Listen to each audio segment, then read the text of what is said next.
Hello, this is Erin from Bridgeville and South Fayette Township Libraries.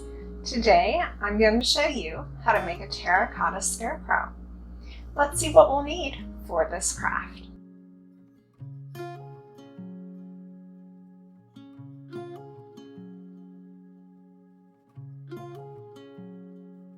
We are going to start by cutting 4 pieces of twine. I cut them rather long. You can always cut off what you don't use in this craft.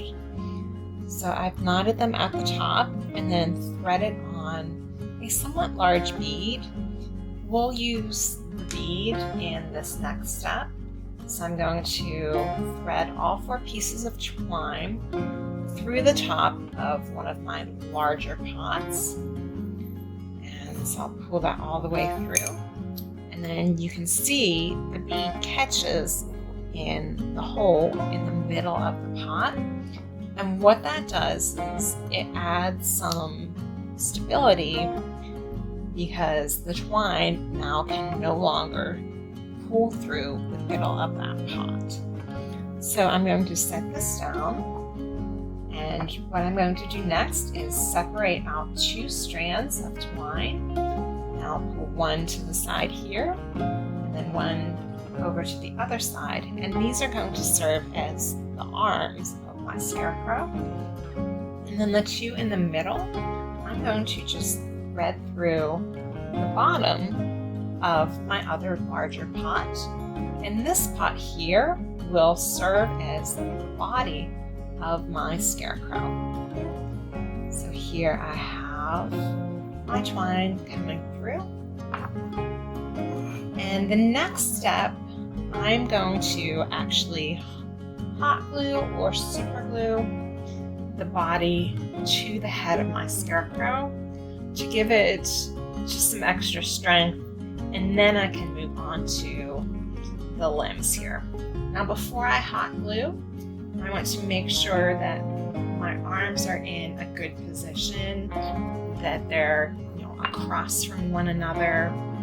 So mine look pretty good, and I'm now going to go ahead and glue them, and I'll check back once they're done. The easiest way that I have found to tie your limbs onto your scarecrow is by taking your small pot, threading the twine through the base of the pot, and then at the same time threading on a smaller bead,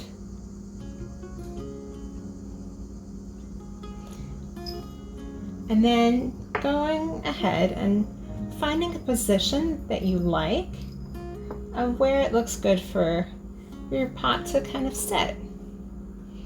And then once you have that, just kind of holding that position with your fingers and pinching, moving your pot out of the way, and then going ahead and tying a knot. It's difficult to tie a knot inside of your pot, so I found this method works for me. You might have something that works better for you. So then I can just slide my pot on back and it stays. To do the legs, I like to move my scarecrow to the edge of a table and then position my pots from there and do them the same way as the arms. So I'm going to tie those on now, and then I'll check back when it's time to decorate our scarecrow. So this is the fun part of the project, which is decorating. You can see I started hot gluing some raffia onto my scarecrow so that it looks like straw. And just to show you, I'm going to take my hot glue gun and just put a little bit of hot glue around the rim here. I've cut my raffia down into smaller pieces. I'm just going to press them in where I've put the hot glue so that pieces of them stick out a little and look like straw. And I'll keep going until I'm finished. And then I'll check back and show you how to do the face, which we're going to wrap in a piece of burlap. So I'll be back in a moment. We are ready to add burlap to our scarecrow. To do that, we need to measure how much we need. I have a tape measure here. You need to measure top to bottom. You don't want to include the lip of the pot. And you also need to measure around in order to know how long your strip of burlap needs to be. I use burlap ribbon. I have a roll of burlap.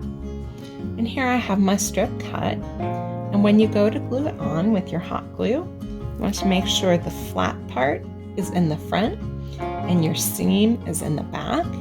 And that's because in the next step, we're going to be painting a face onto our scarecrow. You don't want your seam to be where your face is going to be painted. So I'm going to go ahead now and glue my strip of burlap on, and then we can move on to adding the face to our scarecrow. So I have painted my face on. I used black, white, and orange acrylic paint, and I used a really fine-tipped brush to get my details on there. So I'll just let that dry, and now my scarecrow is done. So thank you for tuning in, and I hope you have a wonderful day.